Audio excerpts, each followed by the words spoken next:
And now to Philadelphia and Old City. That's where we find our Ryan Hughes tonight, joining us live with more on the city's preparations for the storm. Good evening, Ryan.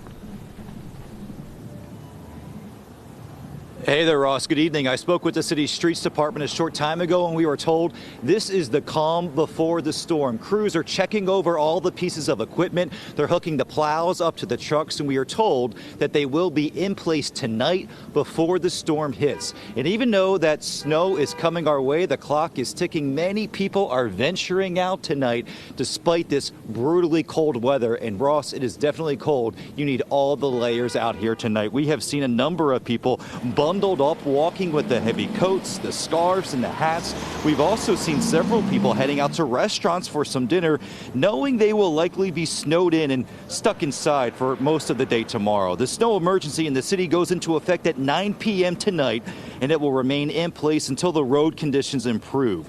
The streets department tells me they will have more than 1,000 workers mobilized throughout the city, working in shifts. They will be working 24/7 to ensure that all roads are passable, including every neighborhood in the city. Now, everyone we spoke with says they are prepared for the snow, and they're not letting this cold keep them inside tonight. Especially with restaurant week being the next couple of weeks, we really wanted to go out and enjoy the city before we're kind of cooped up inside. So I'm not ready for the snow, but I did prepare for the snow. How'd you prepare? I went to the market, got a couple things, and got my salt, have my shovel. Best I can do at this point.